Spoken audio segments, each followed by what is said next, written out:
Y adicionalmente a eso, pues ya miramos parte de sus funciones cuando la profesional posible de supervisión metabólico, tipo de asociaciones de estructuras, de manera pues que no voy a demorarme mucho en esto.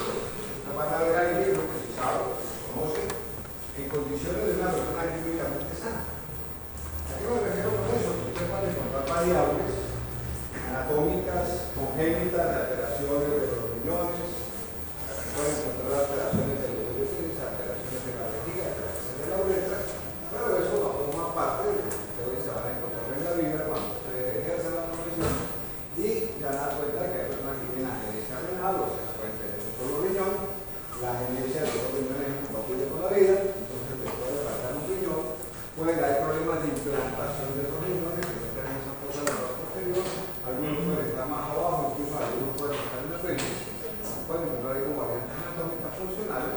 Lo cierto es que siendo un órgano par, podemos tranquilamente vivir con la función de un solo riñón.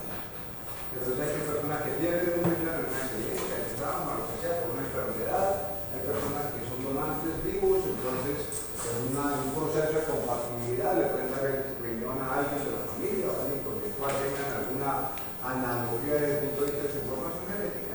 Y la persona a veces existe la posibilidad de hacer el trasplante donante vivo, y es cuando una persona puede regalarle un riñón a otro y no pasa nada. Le queda la cicatriz y el recuerdo y la gratitud si es que el que lo recibe es agradecido.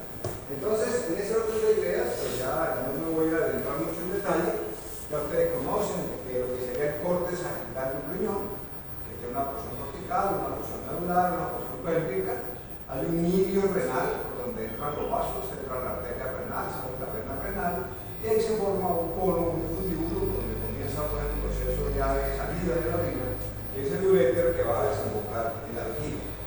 Entonces, ya esto es para ustedes pan comido, ¿cierto? Ya ustedes saben que son padres, que tienen forma de hijos, que están ubicados retroperitoneales, que tienen unos tamaños en promedio aproximados, que ahí están, que contienen una unidad funcional que son las nefronas, que adicionalmente a eso están divididas en una corteza en la médula y que terminan en una subregión que es tónica, que es la pelvis, donde se recoge básicamente todo lo que el riñón ha hecho y ahí pues esto ahí salen los y va a tener un hilio que es por donde entran los que salen los vasos sanguíneos, los nervios, los uréteres, en fin, y que se continúan con unos conductos de transporte que son músculos membranosos que conectan en la zona pélvica del riñón con la vejiga y que ellos pues, hacen su tarea a partir de los movimientos peristálticos que se van a encontrar ustedes con inflamación, con trauma, con obstrucción ureteral. Ya ustedes se imaginan cuando yo un tamponcito al ureter que pasa arriba con el riñón. Eso es una de las principales causas de crecimiento y pérdida de la función renal, de lo que se conoce como una hidronefrosis. Bueno, en ese orden de ideas tenemos la vejiga, que es un órgano músculo membranoso, es hueco, a la pelvis, su función es almacenar orina. Ya ustedes saben que responde a estímulos locutarios, a estímulos autonómicos, que ustedes pueden sentir una primera sensación de orinar y la pueden retener, la pueden guardar, la pueden controlar voluntariamente, hasta que la capacidad les gana la autonomía le gana a la voluntad y entonces hay que orinar sí o sí. Y que adicionalmente a eso, pues puede haber diferentes tamaños, diferentes comportamientos de la vejiga, porque la capacidad de almacenamiento varía y el vaciamiento obviamente que es controlado por el estímulo nervioso ya sea voluntario o involuntario. Entonces, el otro tema es de la uretra, que sería el punto de salida. El punto de salida es la comunicación de la vejiga con el exterior del organismo.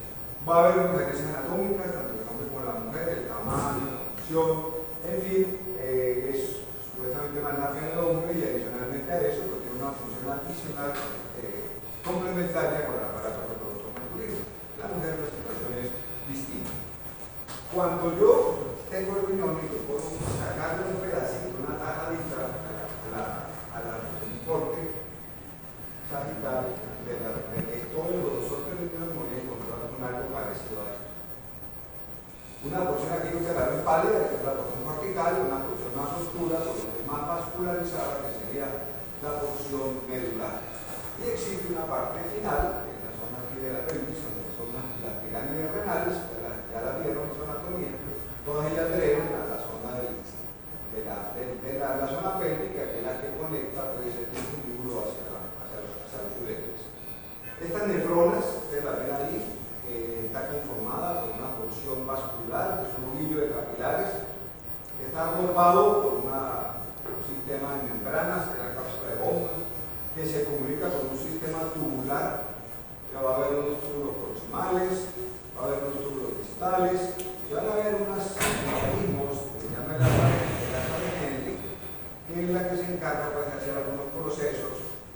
concentración, de difusión, donde trabajan las hormonas que van a trabajar en esta zona para de alguna manera regular el flujo del riñón, lo que sale en la orina y lo que se queda en la sangre. Pero ustedes van a encontrar eso, ya lo vieron, y aquí tenemos una ampliación de este corte, que muestra de cómo estaría constituida una neurona. Entonces ustedes van a ver aquí una arteriola aferente, un ovillo vascular, una arteriola deferente de salida, que está envuelta en una estructura también endotelial, que es la cápsula de Bowman, que se comunica con los turos contornados proximales. El turo contornado proximal se mete a la médula por un turo, una región descendente de la sangre. Existe una curvatura y existe una porción ascendente de la sangre, y en este sitio suceden algunas cosas fisiológicas, y se continúa con un turo contornado distal que va a drenar el túbulo colector. Los túbulos colectores se juntan al final para llegar a la pelvis, y por aquí poder darle salida a la orina después de que esté ya hecha. Si ustedes miran, es una estructura absolutamente vascularizada. Esto implica que el riñón se come un porcentaje interesante del gasto cardíaco. Entonces, en ese orden de ideas, nosotros nos vamos a encontrar con un área de filtración, un área de reabsorción, un área de secreción y un área de eliminación. Y eso es lo que hace que nosotros, con este juego y la sangre entrando por la arteriola aferente, nosotros tengamos aquí al final la orina como ustedes la conocen. Entonces, si nosotros miramos este pedacito de aquí, en la zona cortical, y lo ampliamos, nos encontramos con esto. Si ustedes miran acá en la parte superior izquierda, porque sería un glomérulo, una arteriola aferente, una arteriola deferente, un ovillo capilar que está envuelto en un endotelio, en un epitelio, que le va a permitir, ¿cierto? Que le va a permitir filtrar todo lo que esté por aquí, y estos son los capilares arteriales del glomérulo. Si ustedes miran, son diferentes a los capilares que ustedes conocen. El endotelio capilar está fenestrado, está perforado, y esta perforación hace que eso funcione como un colador. Entonces los riñones por naturaleza son nuestros filtros. Por naturaleza ellos van, toda la sangre va a pasar por aquí, van a permitir que parte de esas sustancias caigan a este espacio urinario, y empieza luego el proceso de la transformación de ese filtrado en orina, y muchas de las cosas que no quepan por estos huequitos, moléculas grandes, moléculas complejas, células blancas, células rojas, van a permanecer en la circulación, ¿cierto? Porque eso no va a salir a este espacio urinario, y ahí entonces comienza el proceso de filtración real en el afán del riñón de protegernos de alguna manera de las sustancias tóxicas que el mismo organismo produce, de las sustancias tóxicas con las que estamos en contacto y van a la sangre, de las sustancias tóxicas que ingerimos con la comida o sin la comida, por de los medicamentos, que algunos de ellos tienen eliminación por su solubilidad, por su tamaño, son eliminados por vía urinaria. Entonces, a partir de ahí, nosotros nos encontramos pues, con este sistema, desde aquí. Estos son los capilares. Hay una serie de células que hacen el proceso de refuerzo y filtración. Está el espacio de Bowman, aquí está la cápsula de Bowman. Y entonces lo que normalmente sale, puede salir algunos pedacitos de albúmina, un poquito de albúmina, pueden llegar a esta región que es el túbulo contornado proximal. Una vez aquí, el túbulo contornado proximal, ¿cierto? Empieza el proceso, desde aquí hay un epitelio cilíndrico ciliado, empieza el proceso de reabsorción de aquellas cosas que el organismo no debe dejar ir. ¿De qué no debemos dejar ir? La glucosa, por ejemplo. ¿Qué otra cosa no queremos que nos vayan? Los peroxisotónicos cuando estamos en ayuno. Y algunas proteínas pequeñas, algunos aminoácidos que se pueden colar en este proceso, pues esta es la zona de recuperación. Y en la parte del túbulo contrario, y en la parte de la sangre viene la zona de concentración y la zona de secreción, porque muchas cosas que se filtran y vuelven, que no se filtran, tenemos que eliminarlas, tenemos que secretarlas para que al final vayan a aparecer en el túbulo colector y nosotros la podamos sacar de nuestro organismo, porque por lo general puede ser tóxico. Entonces, siento coherente con lo que estamos hablando, pero vamos a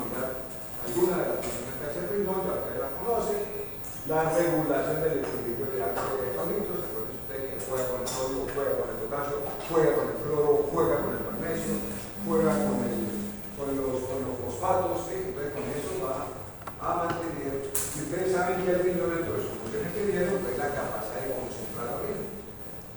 Y cuando se dan cuenta, cuando uno está deshidratado, cuando ustedes hacen ejercicio, cuando ustedes suban mucho, se van a dar cuenta que la calidad de la orina, las características físicas de la orina son distintas a cuando ustedes están en reposo, pero están bien hidratados. Ya ustedes vieron un laboratorio de parcial de orina, como ya me van a meter con eso, pero eso lo que hace el parcial de orina es mostrar de alguna manera en ese juego de densidades que ustedes miden con la tirilla de orina. Ahí se pueden dar cuenta de cómo se está manejando el riñón, en parte, ese equilibrio de agua y de electrolitos. Pasamos a la presión arterial. ¿A qué es igual la presión arterial? ¿A qué es igual?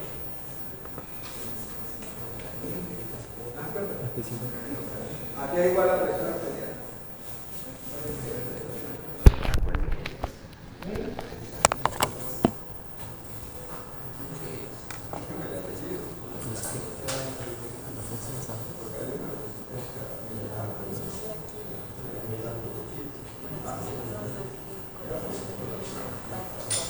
Entonces, acuérdense que la presión arterial es el producto de un gasto cardíaco por una resistencia vascular. ¿Qué gasto cardíaco es eso? Tradúzcame.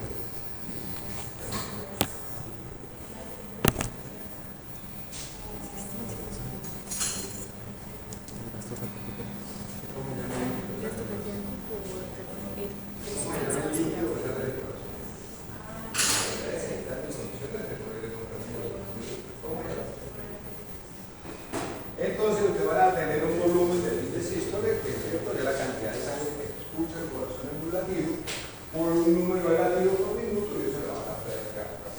¿Y de qué depende la resistencia vascular periférica?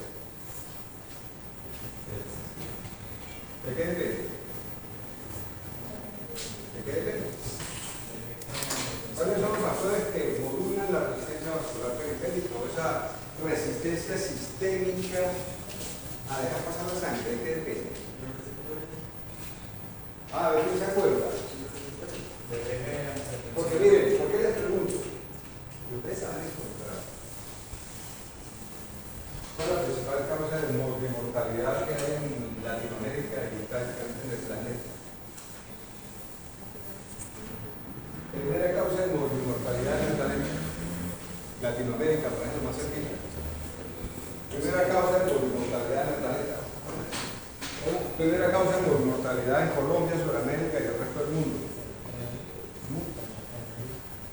Primera causa de mortalidad.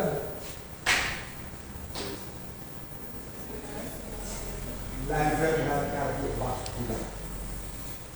Entra el infarto, sí, entra la ACV, sí, pero los términos genéricos es la enfermedad cardiovascular. Y uno de los principales la hipertensión arterial condiciona. Y el órgano blanco, hay dos órganos blancos sobre los cuales la hipertensión hace mella.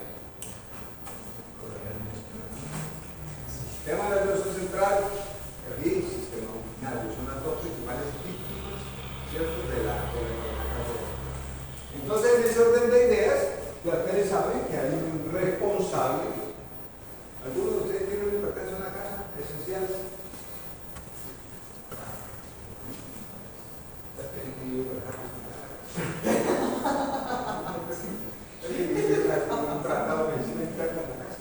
Entonces, ¿alguno tiene alguien que sufra de hipertensión en la casa? El papá, la mamá, el tío, la tía, el abuelo, la abuela, ya tienen que hacer el árbol genealógico completo.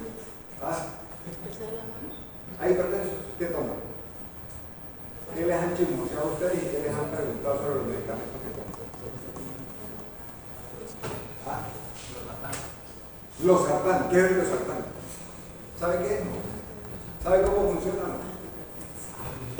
Entonces,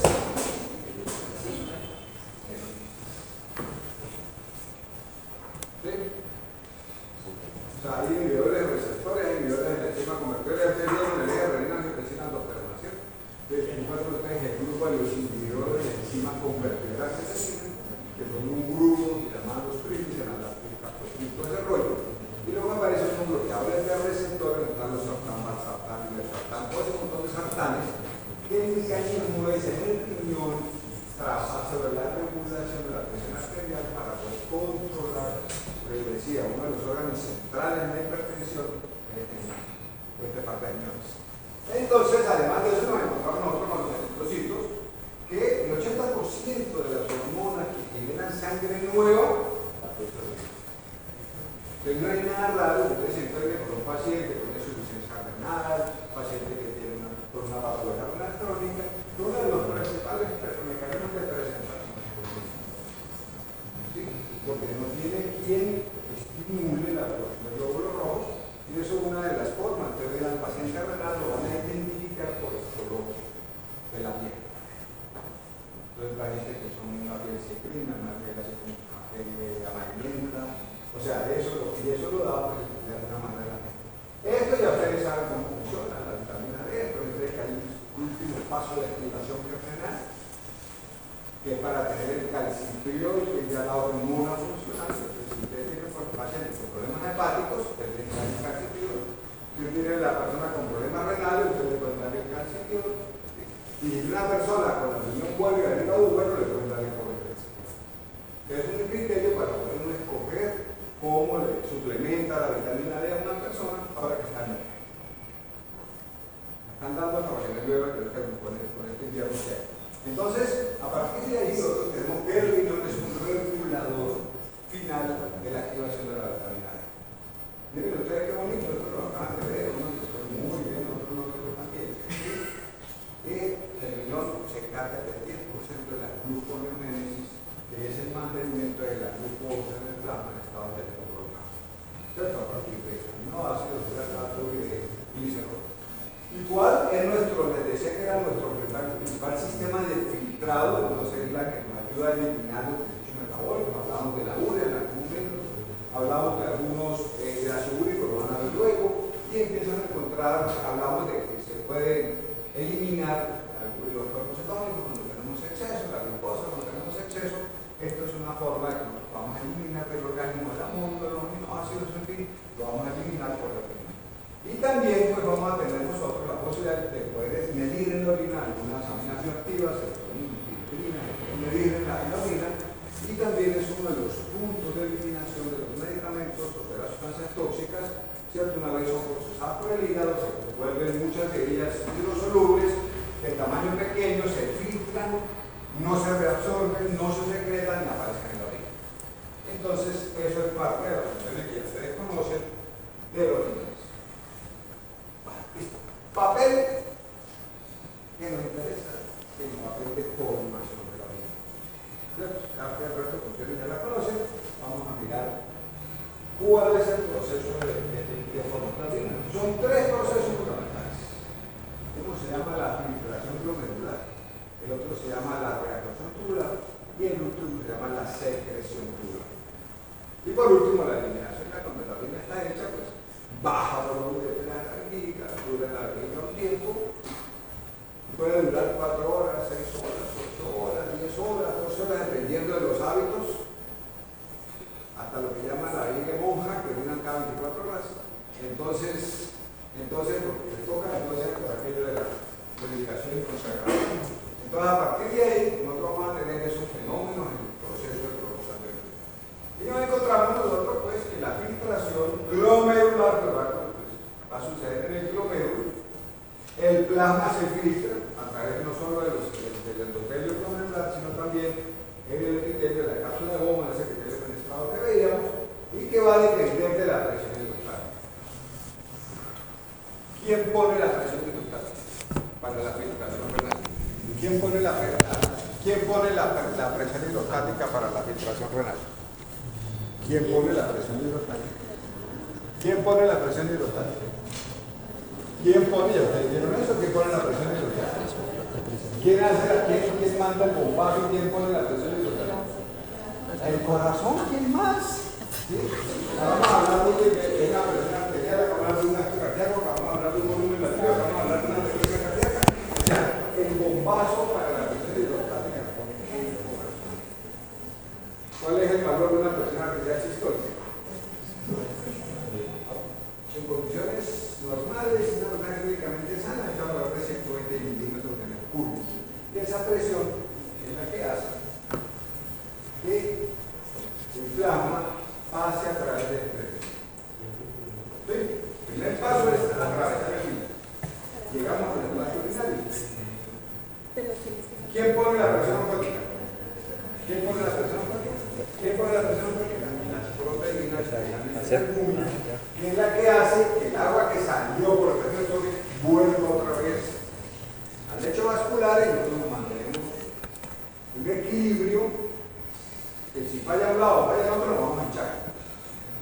Sí, entonces podemos tener un edema de origen cardiogénico contra la falla de la bomba, o podemos tener un edema de tipo metabólico cuando la falla es la disminución de la capacidad de absorción de la albúmina que recupera el agua que salió por la presión de hidrostasia. Y además, pues, obviamente, tiene la pérdida de esa membrana que va a depender de ambas. Y va a depender del tipo de compuesto. Entonces, esto hace que nosotros tengamos un factor que se llama la tasa de filtración del glomérulo, que es un parámetro clave en la evaluación de la función renal. Ustedes quieren saber cómo funciona un riñón de verdad y cómo está el estado de funcionar del riñón, piden una tasa de filtración de los renales. Ya vamos a mirar cómo se mide. Bueno. Siguiente paso, ya estamos en el espacio urinario, en el caso de la bomba, y vamos para el tubo controlado proximal. Nos encontramos ahí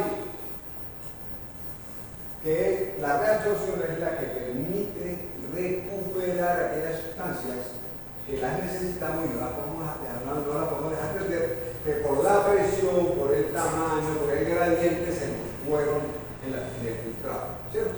Entonces aparecen cosas aquí. La recuperación de esas sustancias en el tubo proximal, en el asa de Henle, o sea, sucede a lo largo de todo el trayecto de la membrana, siendo principalmente en el tubo proximal y en la rama descendente del asa de Henle. Ahí sucede la recuperación. Y que normalmente pues, va a depender de los gradientes de concentración de algunos transportadores específicos. Cuando ustedes vieron fisiología renal, les hablaron de la DM de la glucosa. Les hablaron de la tasa máxima de absorción de glucosa. ¿A qué concentración de glucosa se saturan los transportadores? ¿Cuánto? No, me lo digan, no le entiendan.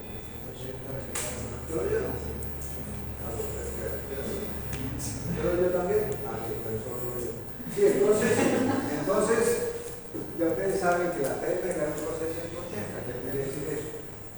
Que cuando ustedes hacen un parcial de orina y en ese parcial de orina está positivo para la presencia de glucosa, una de las posibilidades es que los niveles de glucemia estén tan altos, estén por encima de 180, que no sea capaz de reabsorberse en el tubo, sature los mecanismos de reabsorción y sature los transportadores de recuperación que aparecen en la recuperación de los días que la pueden medir en la resistencia. Entonces, es lo que va a hacer el paciente. Hay un diabético descompensado de su glucosuria. Tiene más de 200 en el plasma y obviamente ya en la orina va a aparecer la glucosa porque no es capaz de respirar el agua. Es un mecanismo que tiene el organismo de poder tratar de desesperarse, de salir de alguna cosa que le sobra. Lo mismo pasa con los hematotónicos, que también los podemos recuperar si una tasa máxima y que de lo que multiplicamos lo que se litro y después de ahí lo podemos nosotros encontrar en la orina. Aparece la secreción tubular, que es otro mecanismo que ayuda en este proceso de la orina, que es la eliminación de iones, de sustancias tóxicas, protones, potasio, algunos fosfatos, algunos carbonatos y medicamentos, por secreción tubular. Cuando esto sucede, estos mecanismos de secreción pueden competir con algunos compuestos que son fisiológicos, que son normales del metabolismo. Los medicamentos le pueden ganar a esos compuestos y entonces pueden encontrar que el otro compuesto lo se debe eliminar, se puede retener y la son falsamente altos. Un falso positivo para alguna cosa. Esto pues está sucediendo ya al final de la neurona, en el tubo distal, en el tubo conector, y aparece entonces ya el fenómeno final del procesamiento del filtrado, que pues va por los juguetes a la vejiga y a la uretra, y le empieza a encontrar que la volumen de la constitución van a variar tanto de la defensa del líquido como de esa regulación de esas concentraciones a nivel hormonal. Bueno. Miremos cómo evaluamos la filtración, que es clave en los procesos. Y Miren ustedes, el riñón se come el 20 al 25% del gasto cardíaco de todo el organismo. Para que ustedes tengan idea, el volumen de filtrado son más o menos 180 litros en 24 horas. Si ustedes dividen esto, van a saber cuánto por hora, y si lo dividen más, van a saber cuánto por minuto, qué volumen de sangre se está filtrando. Más de 5 litros. ¿Cuál es el volumen que uno tiene de sangre? El volumen circulatorio efectivo, ¿cuánto está? ¿En cuánto está el volumen circulatorio efectivo? ¿En cuánto está el volumen circulatorio efectivo? Parece que la universidad no está pasando por eso. Aproximadamente 5 litros para una persona normal de 70 kilos, ¿cierto? Más o menos es la cantidad de sangre que uno tiene. 5 litros. Si ustedes miran, y 100 lo dividen en 24, ¿cuánto les da? 180 dividido entre 24. Rápido con la calculadora. 180 dividido entre 24. 7%.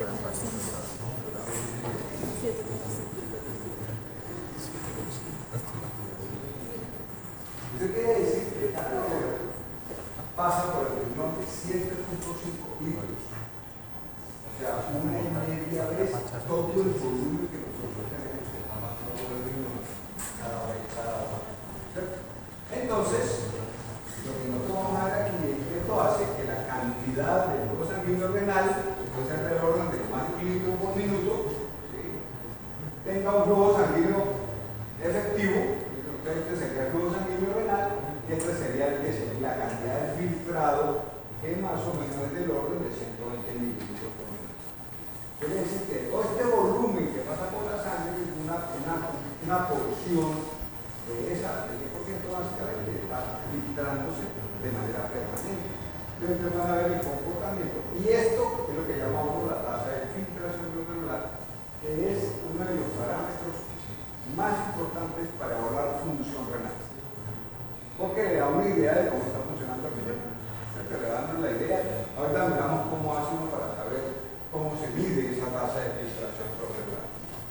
Bueno, esto era lo que hablábamos hace un momentico de la cápsula de Bowman, miren ustedes el cuerpo de presión. Una presión hidrostática que llega a la arteriola aferente del orden de, aquí estamos hablando de 120. Aquí la presión que entra en el glomérulo es de 60, y esta presión es suficiente para que se saque parte del volumen sanguíneo y lo mande al espacio urinario del cápsula, donde la presión es de 18. O sea, hay un gradiente de presiones favorable para que las cosas salgan. Pero una vez yo tengo aquí esto, hay una presión de succión, la presión de las proteínas en el otro extremo del glomérulo, que lo que hace es recuperar el agua que se salió de aquí, ¿cierto?, que salió de la bomba, la devuelve a la sangre y mantiene el volumen circulatorio constante. Pero vamos a tener aquí un proceso hidrostático de filtración hacia afuera y un proceso de succión hacia adentro, y aquí queda todo lo que estamos entrando. Entonces, esto es lo que hace que nosotros mantengamos un volumen circulatorio relativamente constante por estas presiones que se dan entre los diferentes espacios del glomérulo, de la presión aferente o la presión eferente. Diríamos que este es el extremo, llamémoslo arterial, y este es el extremo venoso del mismo glomérulo. Al fin y al cabo es un novillo endotelio arterial. Bueno, ¿qué afecta a la tasa de filtración glomerular? Toda esta lista de posibilidades. Un cambio en el flujo sanguíneo, los cambios en la presión hidrostática, los cambios en la presión arterial, la constricción arteriolar, ya sea aferente o referente, la que entra o la que sale, los cambios en la presión hidrostática de la cápsula de Bowman, que aumenta o que disminuya, el que se tape el uréter, el que se desmantece la cápsula. Ustedes vieron la anatomía, ¿verdad?, que el riñón está envuelto en una cápsula, que esa cápsula se llega a desmantelar por cualquier razón, la cápsula va a comprimir el riñón y le va a disminuir su capacidad funcional. El cambio en la presión oncótica, que es la proteína inflamática, ya sea por deshidratación o por hiperproteinemia, los cambios en los coeficientes de filtración de las sustancias, los cambios en la pérdida de las capilares o los cambios en el área de superficie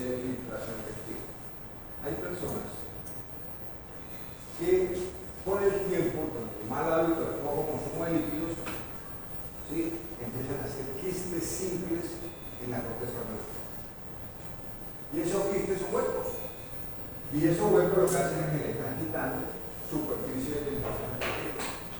Hay personas a las cuales se les disminuye el tamaño renal por algunas veces circunstancias que no son explicables, pero empiezan los riñones a reabsorberse y obviamente que lo que nosotros vamos a mirar es que afecta la tasa de filtración glomerular y el resto de formas de evaluar la función de ese riñón. Bueno, esto era lo que les decía, estos son los mecanismos que regulan la presión arterial. Aquí está todo el tema del volumen extracelular, la disminución de la presión arterial, la disminución de la concentración de sodio en esa zona que sensa los electrolitos, que es la mácula densa, la separación glomerular, la disminución de la actividad simpática, la disminución de prostaglandinas. Todo esto va a hacer que se active una enzima que se llama la renina. Y esta renina pues, es la que hace que el angiotensinógeno se convierta en angiotensina 1. Esta angiotensina 1 la coge una enzima convertidora de angiotensina y la convierte en angiotensina 2. Y aquí aparece el primer blanco de los medicamentos antihipertensivos, ¿sí? Que trabajan sobre el condicionamiento fisiológico del riñón en la regulación de la presión arterial. Estos son los famosos inhibidores de la enzima convertidora de angiotensina, que ustedes lo van a escuchar en su farmacología como IECAS. Es la sigla. Los inhibidores de la enzima convertidora, que son excelentes antihipertensivos. Luego aparece una familia más nueva, más específica, más selectiva, que se llaman los ARA2, ¿cierto? Que son los inhibidores de los receptores que responden a la angiotensina. Da un pasito más adelante.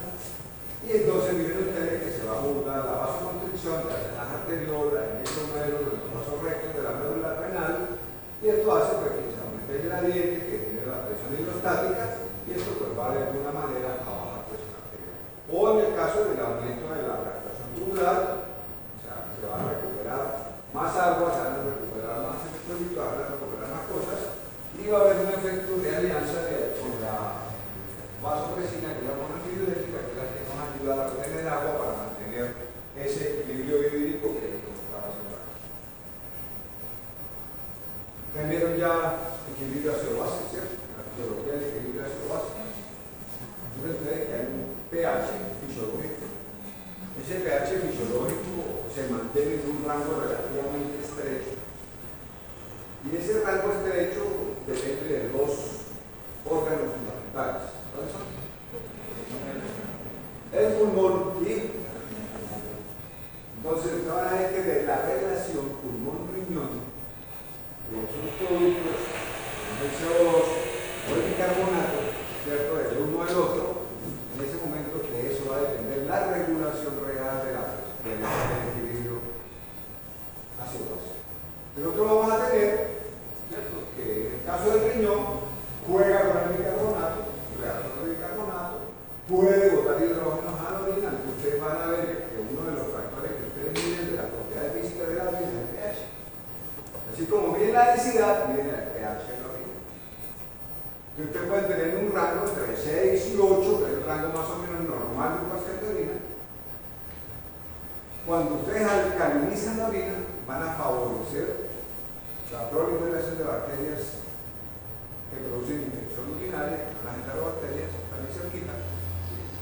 Cuando ustedes ven que hay infección, uno de los esquemas que uno maneja de tratamiento es acidificar la orina, que utilizamos con vitamina C. ¿Sí? Para la vitamina C es un ácido, usted conoce, y que tiene la característica de ácido. Se elimina por la orina, entonces acidifica de baja pH. Eso tiene inconvenientes, porque si ustedes tienen problemas de ácido úrico, cuando ustedes bajan el pH, le van a decir que el pK del ácido úrico está en un 5.6, y usted baja el pH porque abajo de 6, hay posibilidad de precipitar el ácido úrico en el riñón y desaparecer alguna variedad de cálculos renales. Le sale una cosa por otra. Y hay medicamentos que se utilizan para la infección que se inactivan el pH ácido. Entonces la gente por ignorancia, creyendo que es la insulina, que utilizan una sulfa con vitamina C, y la sulfa solo funciona a pH de 8, la vitamina C la baja a 5 y automáticamente mata la turba y la persona empeora y pierde la planta. Porque está en el mismo proceso del tratamiento estamos quitando el efecto del antibiótico y con pH característico para afuera. Estos son jueguitos que ustedes van a ir aprendiendo con el tiempo. Entonces, lo que nosotros vamos a tener aquí es un ajuste de cantidades, la trazología como se ve, la cadena equilibrar el pH. Y aparece el sistema respiratorio como un sistema que compensa esos equilibrios y lo hace con la frecuencia respiratoria, ya que lo vieron también. Cuando ustedes hacen taquipnea, pasa del 30 a la frecuencia respiratoria, entonces comienzan a retener CO2 y se acidifica. Si ustedes hacen inspiraciones profundas, con expiraciones profundas, ustedes pueden bajar con ellos, que se alcalinizan. ¿Sí?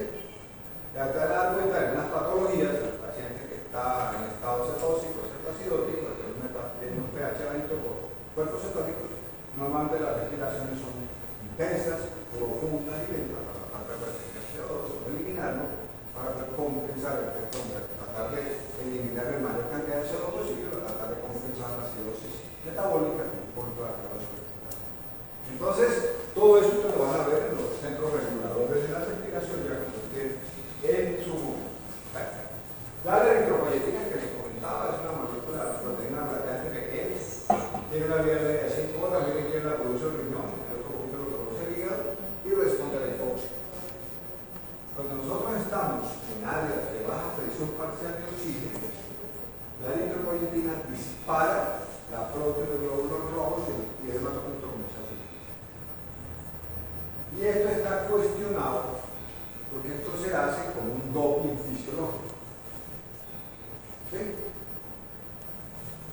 Algunos lo hacen rápido, le cogen al deportista de alto rendimiento, al deportista de fondo, un marchista, un futbolista que corre los 90 minutos, un ciclista de ruta que tiene que correr 3-4 horas y le ponen un glóbulo rojo empaquetado.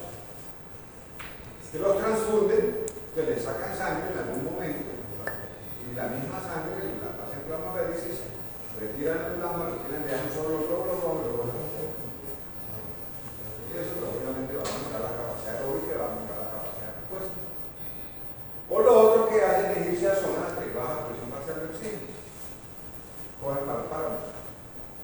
Aquí con un tiempo en el Berlín, que está un poquito más de 3.000 metros, aquí en la ruta, es lo primero que conocerán esa ruta. Si cuando se llegan a Berlín, vamos a estar como a 3.200 metros por el nivel del mar. Se iban allá y había sitios de entrenamiento específicamente para lograr esta hipoxia en la eritropoyetina y luego los mandaban a competir sobre el nivel del mar, la costa, donde fuera. Yo aquí en Bucaramanga, Cartagena, como estamos aquí de altura, aquí en Bucaramanga, la nivel del mar. ¿Verdad? Entonces más o menos a 900 metros sobre el nivel del mar, estamos muy cerquita del nivel del mar, los mares están lejos. Pero entonces en términos prácticos de presión, entonces cuando ustedes cogen a alguien y tiene una policloburia, tienen un montón de hemoglobina, 15-16 gramos de hemoglobina y tienen más de 5 millones de glóbulos rojos en el público, y ustedes lo ponen a competir aquí, lo ponen a competir en la costa, lo van a volar.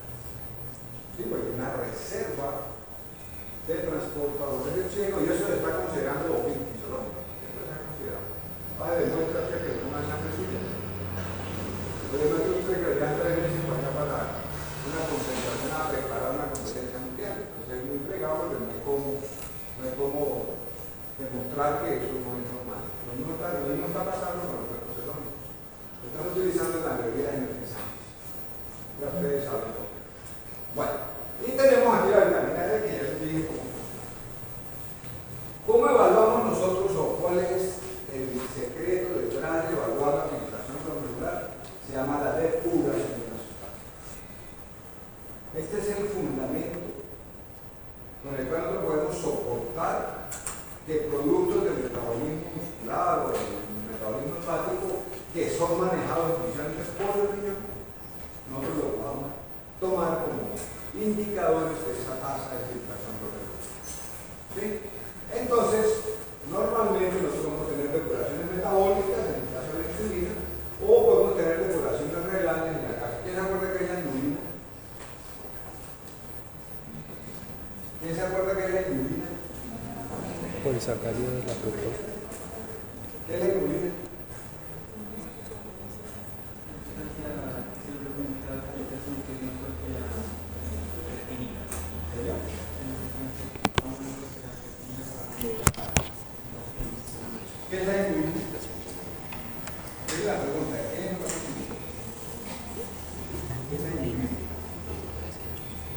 ¿Qué es la inulina?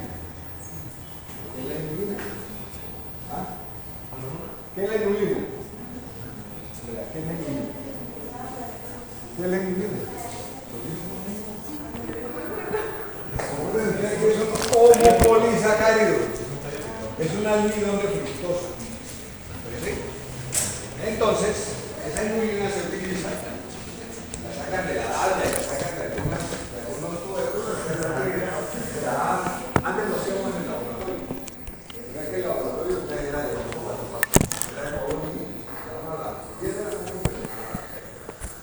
se lo daba todo para las ratas, hacíamos extracciones de hígado, preparábamos de hígado, preparábamos musculares, cuando se podía, cuando no era peligroso, ni era malo sacrificar un animal.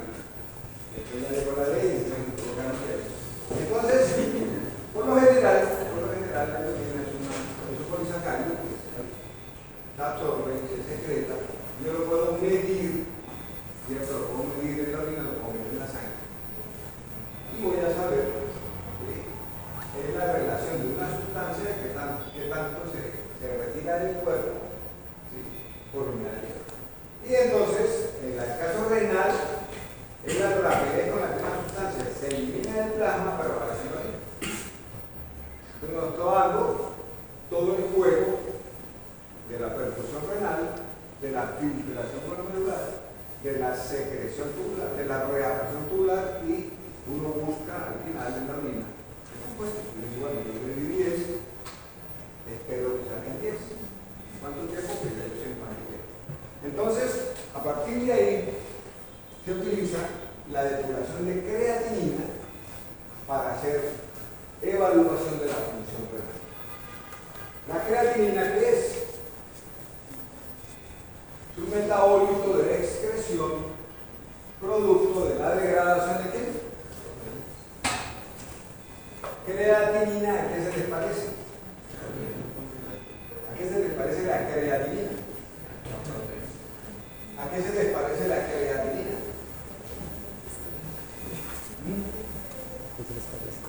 Es el producto de degradación del metabolismo de la creatina. Entonces, ¿quién decíamos que mantenía niveles altos de creatina? ¿Quién usa la creatina como reserva? ¿Quién usa la creatina como reserva? El músculo. Entonces, vamos a decir.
¿Qué hace el laboratorio? El paciente llega con la orden, lo primero que hace es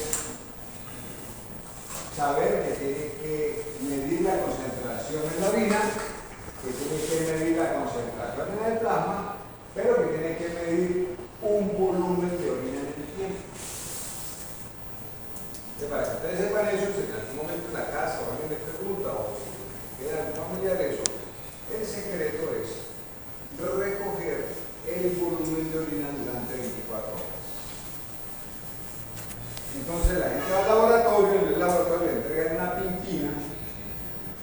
galón.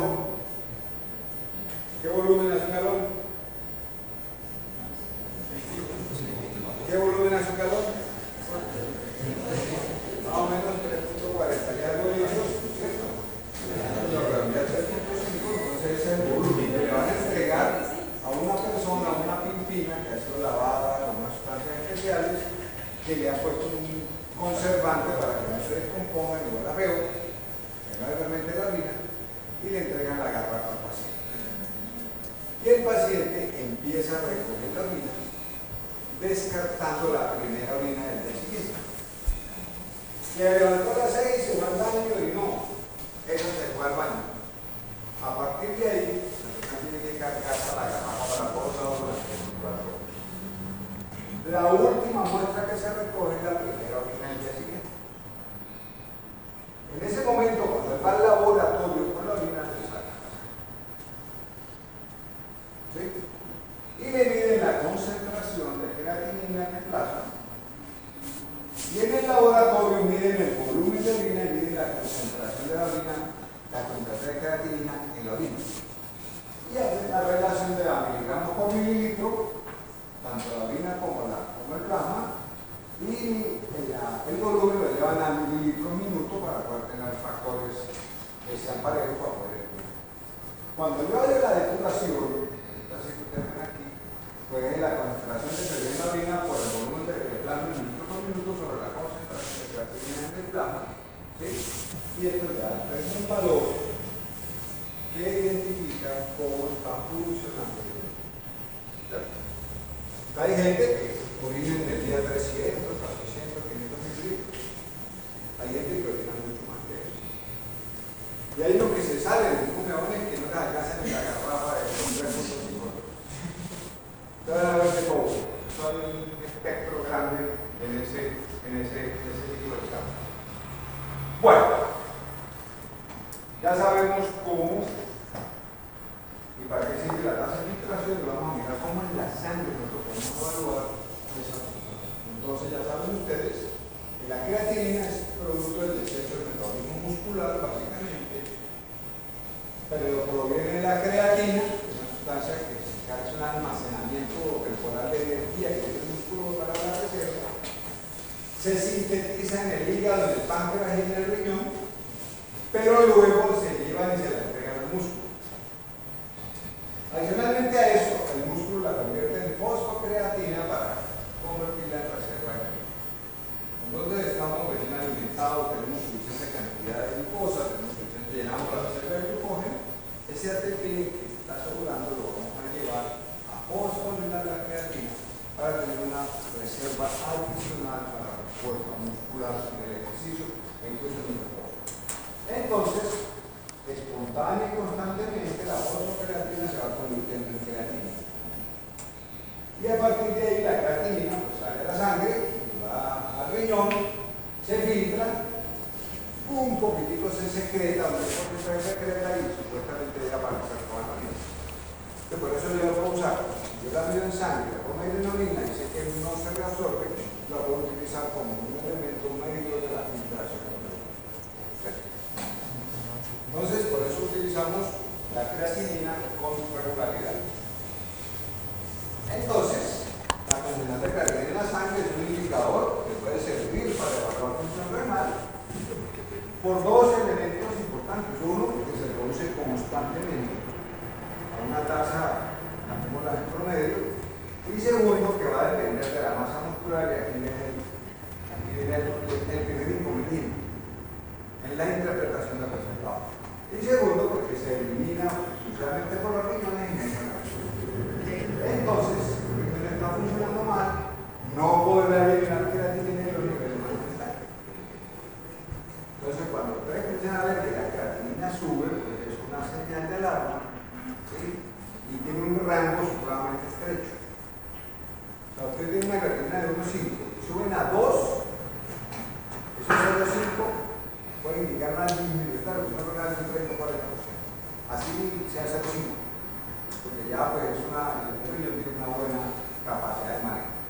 Miren las referencias de 0,7 a 1,3 miligramos por decilitro en los hombres, un poquito menos en las mujeres.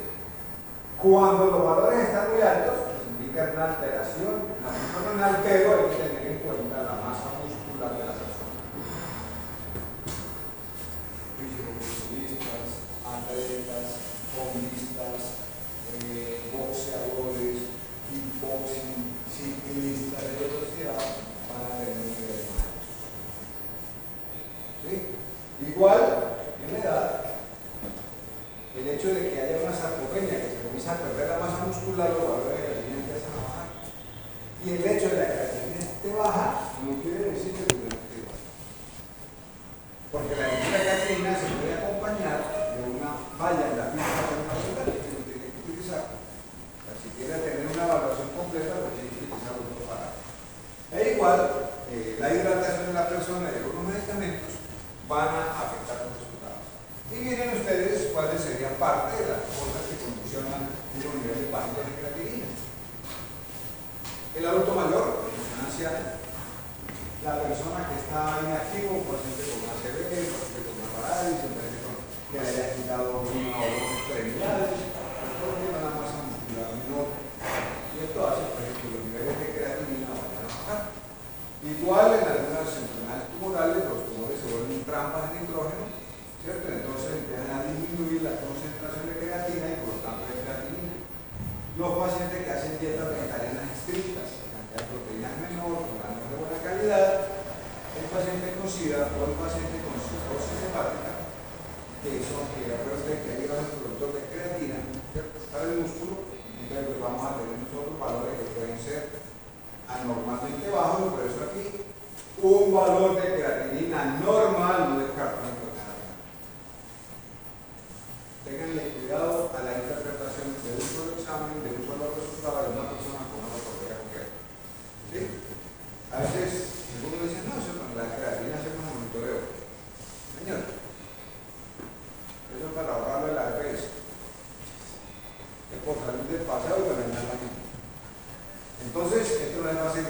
Lo mismo, nosotros podemos tener creatininas elevadas en condiciones fisiológicas, como es el que hace ejercicio de fuerza, lo que hacen pesas, lo que hacen fisiculturismo, lo que hacen deportes de contacto, los que consumen dietas muy ricas en proteínas, más del 40% de las dietas proteínas, los que toman suplementos proteicos, los que toman suplementos de creatina y también pues los que pueden tener algunos medicamentos que lo que hacen es bloquear la secreción tubular, ese poquitito que botamos por los tubos distales.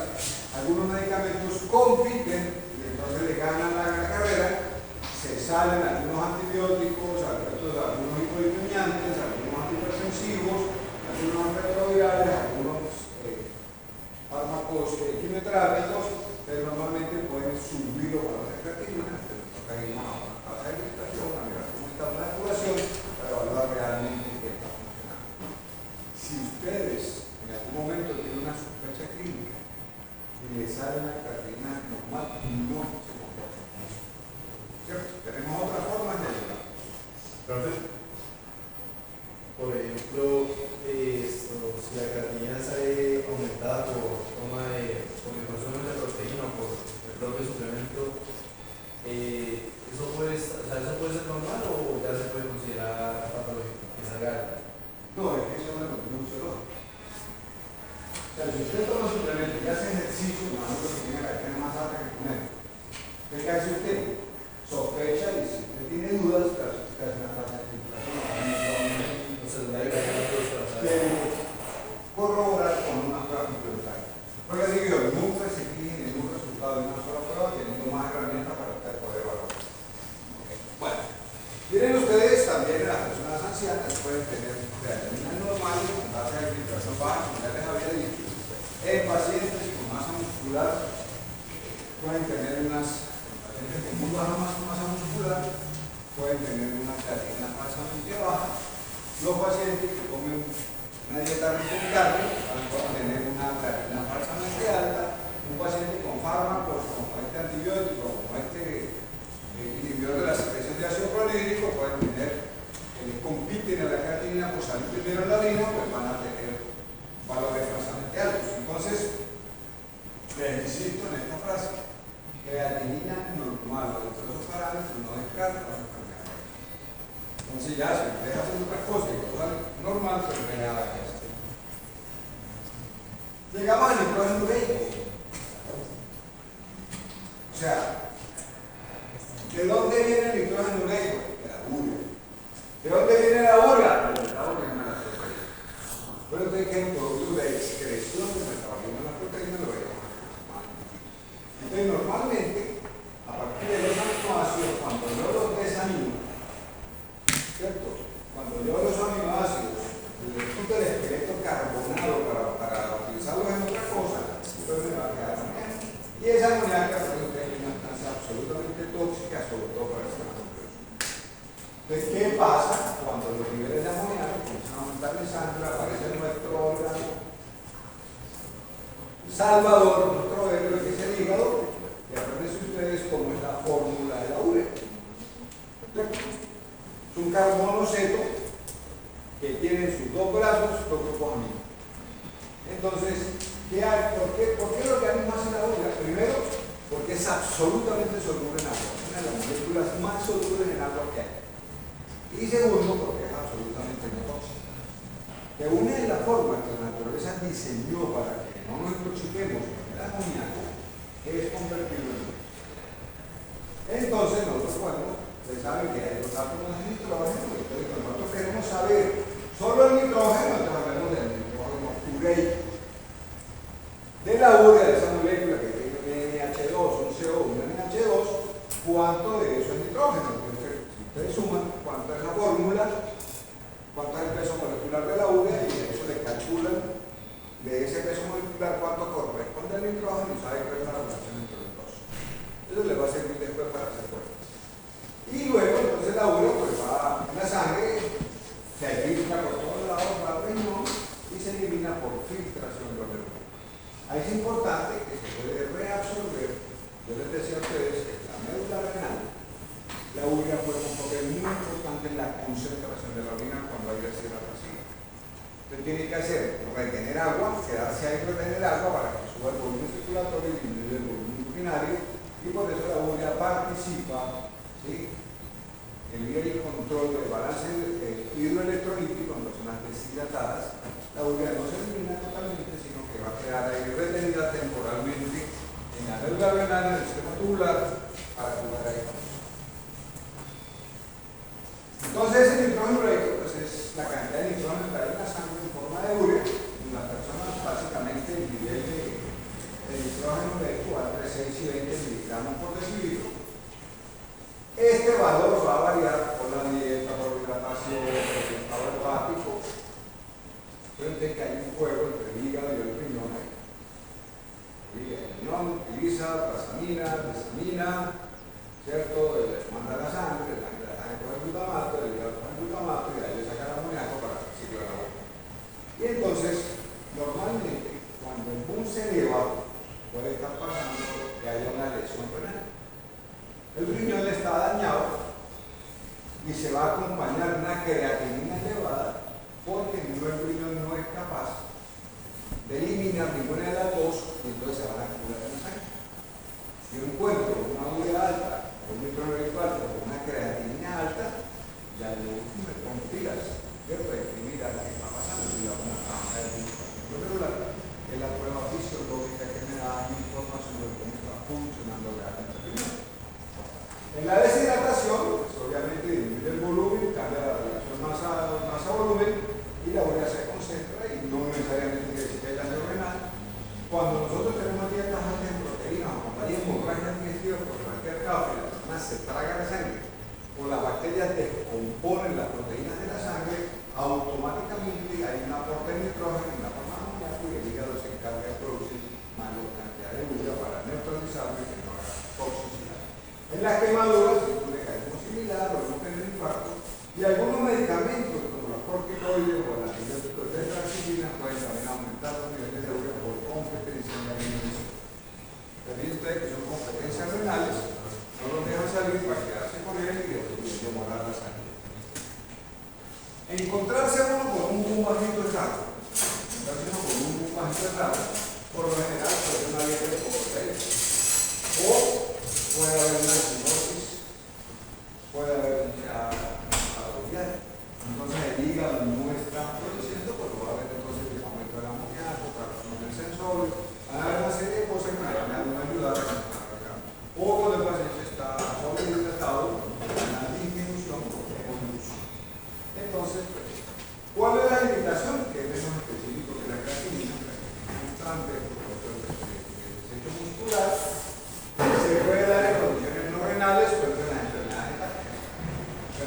hepáticas, el hígado no funciona, pues no va a haber urea, el luz puede estar bajo, incluso que el riñón están bañados. Por esa razón, uno hace la relación entre el zumo y la creatinina. Por lo general, esta es la relación normal, que hayan 10 a 20 unidades por cada una, o 10 a 20 miligramos de glucosa por 1 miligramo de creatinina.